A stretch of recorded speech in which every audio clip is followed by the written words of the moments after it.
Ya, pemirsa, sebulan sebelum Jokowi mengumumkan kabinet, sejumlah relawan pendukung Jokowi JK memberikan saran calon menteri.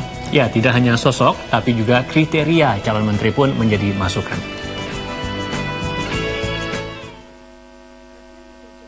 Perjalanan Jokowi JK mulai dari pencalonan hingga terpilih menjadi presiden diwarnai peran dari para relawan yang tergabung dalam berbagai kelompok relawan pendukung Jokowi JK.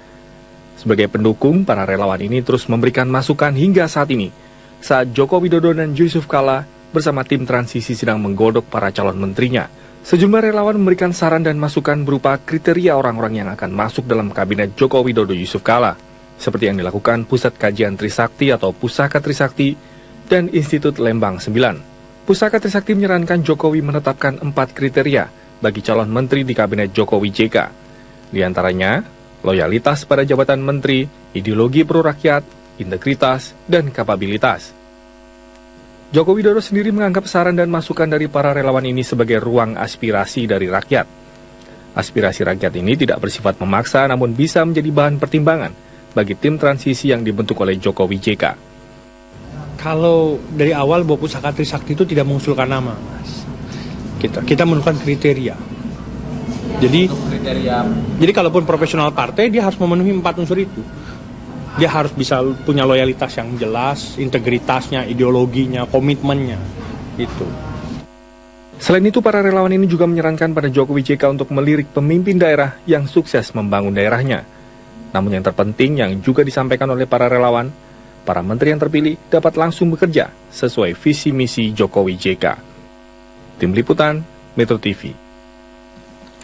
Ya, sementara itu Sekjen Partai Persatuan Pembangunan, Romahur Muzi, ini menyebut tudingan kubu Surya Dharma Ali bahwa dirinya memecat Surya Dharma Ali dari kursi Ketua Umum karena tidak mendapat kursi pimpinan DPR di Koalisi Merah Putih adalah bentuk pengalihan isu. Ya, sebab pemecatan SDA justru untuk menegakkan konstitusi.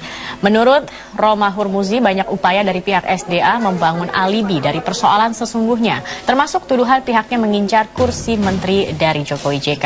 Pria yang akrab disapa Romi ini menekankan pihaknya tidak ingin berkonflik dengan SDA, namun mantan Menteri Agama itu malah menutup akses DPP Partai Persatuan Pembangunan dari sejumlah pengurus P3. Ya, sedangkan terkait agenda Mukernas pada 23 sampai 25 September mendatang, Romi menjelaskan acara ini memungkinkan terjadinya perubahan arah koalisi P3. Sementara Muktamar ke-8 akan digelar pada 2015 mendatang. Sebelumnya, sejumlah politikus P3 disebut akan maju di Muktamar P3 seperti Jan Faridz, Ahmad Yani, Suharso Manoarfa, dan Emron Pangkapi hingga Romahur Muzi. Saya kira sekarang ini banyak upaya untuk membangun alibi terhadap persoalan yang sesungguhnya. Apa yang terjadi di P3 ini adalah persoalan perjuangan moral. Ya, pergantian Pak SDA ini adalah perjuangan berbasis moral, tapi kemudian dibelokkan dengan berbagai isu yang aneh-aneh begitu. Jadi ya saya tidak tahu, karena ini merupakan permainan isu, ya silakan saja mereka kalau menyampaikan demikian. Tapi ya, dalam 2 pekan terakhir KPK terus secara maraton memeriksa sejumlah orang dekat Jero Wacik, mulai dari mantan stafnya di Kementerian SDM hingga istri Jero Wacik. 2 hari yang lalu, istri Jero Wacik, Trisnawati, dimintai keterangan oleh KPK sebagai saksi kasus dugaan pemerasan di Kementerian SDM, yang mana suaminya sebagai tersangka dalam kasus ini. Trisna diperiksa terkait dugaan adanya penggunaan dana hasil pemerasan dan penyalahgunaan wewenang di Kementerian SDM kepada sejumlah pihak, termasuk istri Jero Wacik. Dugaan penggunaan dana bagi sejumlah pihak ini berdasarkan hasil analisis PPATK. Berkembang informasi bahwa istri Jero Wacik, Trisnawati, pernah melakukan transaksi belanja di Swiss hingga mencapai 1 miliar rupiah. Transaksi ini menggunakan kartu kredit Trisna yang dibayar oleh Jero Wacik. PPATK belum menjelaskan secara rinci transaksi mencurigakan tersebut. Namun PPATK mensinyalir pihak-pihak yang ikut menikmati dana tersebut bisa juga dari pihak keluarga Jero Wacik. Jero Wacik juga disebut-sebut gemar berperilaku mewah, diantaranya olahraga golf. Jero diketahui sering bermain golf bersama staf ahlinya yang juga teman kuliah Jero, Iketut Wiyadinata. Tim Liputan, Metro TV. Ya, Partai Demokrat resmi mendukung mempertahankan pemilu kada langsung. Kini peta politik di parlemen berubah terkait pro kontra RUU Pemilu Kada. Jumlah kursi di DPR yang mendukung pemilu kada langsung lebih unggul dari kubu Koalisi Merah Putih yang mendukung pemilu kada melalui DPRD. Siang ini Partai Demokrat resmi menyatakan mendukung pemilu kada langsung. Dalam jumpa persnya di kantor DPP Partai Demokrat, para petinggi partai ini menyatakan dukungan pemilu kada langsung namun dengan 10 syarat perbaikan. Partai Demokrat menganggap pemilu kada langsung adalah bagian demokrasi yang dibangun Presiden SBY selama 10 tahun terakhir. Selain itu juga merupakan wujud implementasi dari Undang-Undang Dasar 1945.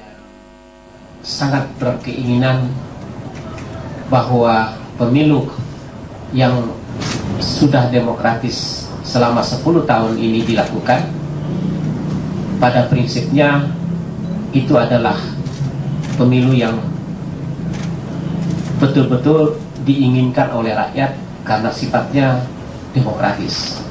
Dengan berubahnya pandangan Partai Demokrat yang mendukung pemilu kada langsung, maka komposisi parlemen pendukung pemilu kada langsung lebih unggul dari Koalisi Merah Putih yang mendukung pemilu kada melalui DPRD. Dari Jakarta, Tim Liputan, Metro TV. Kabinet Jokowi JK akan melakukan penghematan anggaran dalam kabinet, salah satunya dengan menghapuskan semua posisi wakil menteri kecuali wakil menteri luar negeri. Ya, penghapusan ini dinilai bisa menghemat anggaran di setiap kementerian.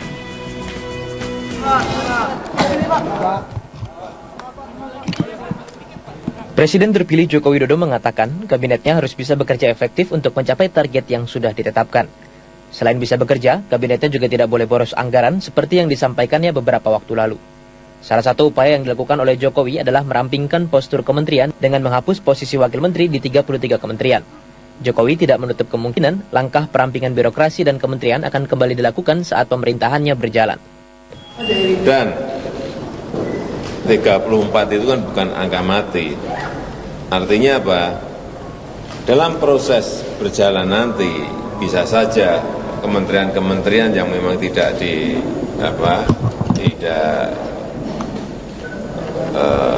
mendukung dalam artian efisiensi bisa saja ditiadakan. Seperti diketahui, dalam temuan Badan Pemeriksa Keuangan BPK terhadap pengelolaan keuangan hingga semester 2 tahun 2013 lalu, Kabinet Pemerintahan Susilo Bambang Yudhoyono telah melakukan pemborosan mencapai 4,72 triliun. Pemborosan tersebut mencakup pada kelemahan sistem pengawasan, kelemahan administrasi, serta kelemahan ketidakhematan. Penghematan yang akan dilakukan pemerintahan Jokowi JK juga disambut baik oleh Gubernur Bank Indonesia Agus Martowardoyo.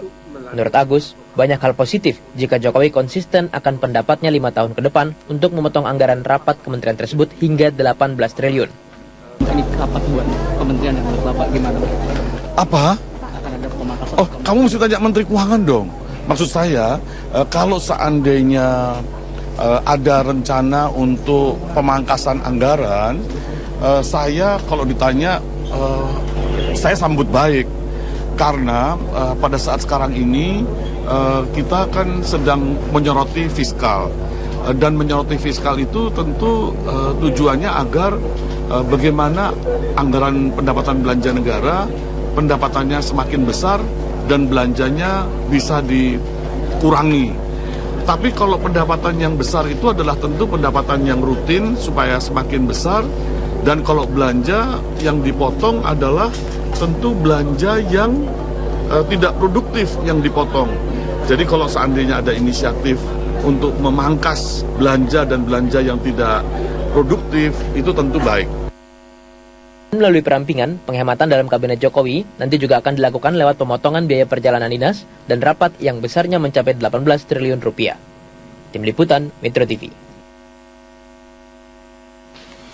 Ya, ditemukannya nilai anggaran perjalanan dinas dan rapat kementerian yang mencapai 18 triliun rupiah pada Kabinet Indonesia Bersatu yang akan segera berakhir ini akan dipangkas oleh Jokowi. Langkah pertama yang diambil adalah memangkas beberapa pos wakil menteri, tapi cukupkah langkah ini atau adakah langkah-langkah lain yang bisa dilakukan untuk menghemat anggaran kementerian? Kalau bisa memang apa saja pos-pos yang selama ini rawan pemborosan anggaran negara, dan kami akan membahasnya. Telah hadir di studio sudah ada Mas Marwan Jafar, mantan anggota Banggar DPR dari fraksi PKB, dan juga kita sedang menunggu kehadiran dari perwakilan koordinator ICW, ada Mas Ade Irawan yang sedang dalam perjalanan. Kita akan sapa dulu. Selamat sore Mas Marwan. Selamat sore. Mas Marwan, tadi disebutkan bahwa tim transisi Jokowi JK menemukan adanya pemborosan anggaran 18 triliun untuk rapat, 15 triliun untuk perjalanan dinas, dan juga dalam struktur atau struktur internal ini juga kalau bisa dihemat lagi untuk belanja pegawai seperti itu.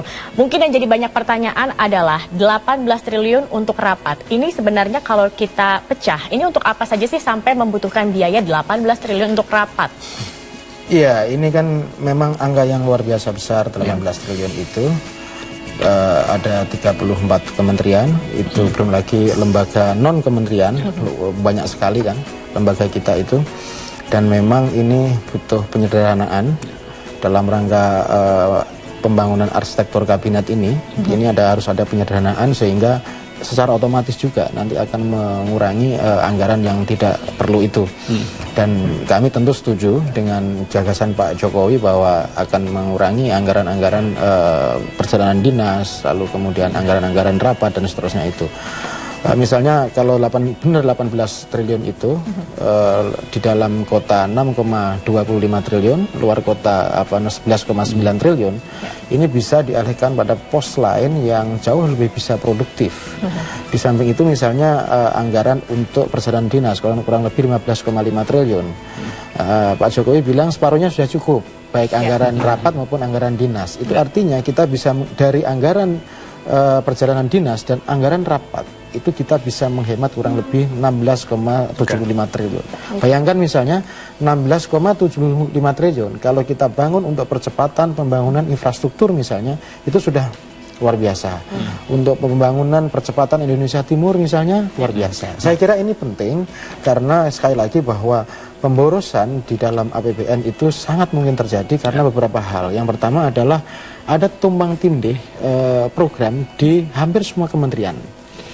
Misalnya tentang UMKM, itu ada kurang lebih 61 program dan itu bisa sama dengan yang di Kementerian Perindustrian. Ini sebagai contoh. Nah, yang kedua, tidak ada koordinasi antar kementerian. Dan ini sumbernya adalah di Bappenas. Bappenas ini tidak bisa mengerem atau tidak bisa memprioritaskan mana kementerian yang dikasih anggaran yang sesuai atau tidak. Mana kementerian yang diprioritaskan untuk pro pemberdayaan masyarakat atau tidak. Di sini kuncinya adalah sekali lagi di Bappenas. Karena itu kami sempat mengusulkan kemarin, mewacanakan bahwa Bappenas sama Kementerian Keuangan itu disatukan. Nah, artinya bahwa perencanaan dan penganggaran ini menjadi satu sehingga tidak ada miskomunikasi dan terkoneksi dengan baik. Kemudian yang kedua misalnya dari sisi penerimaan. Sisi penerimaan kita misalnya masih sangat kurang hari ini, tidak sesuai dengan yang kita targetkan.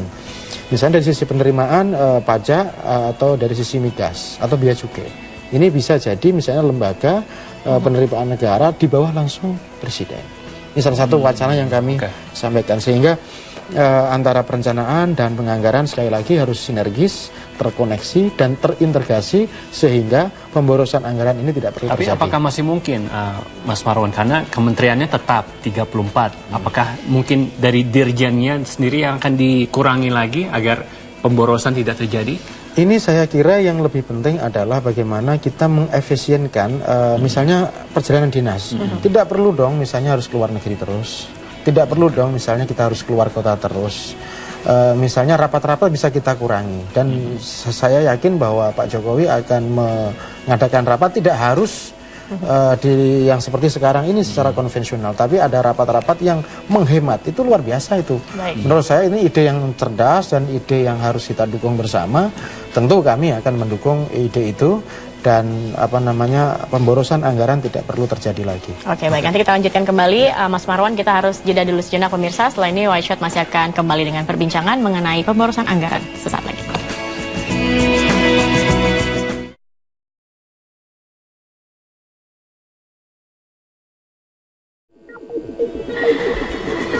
Ya, kembali bersama kami di program Wide Shot. Langsung kita tanyakan, sudah ada Mas Ade Irawan, peneliti atau koordinator dari ICW yang sudah bergabung sama kita sekarang.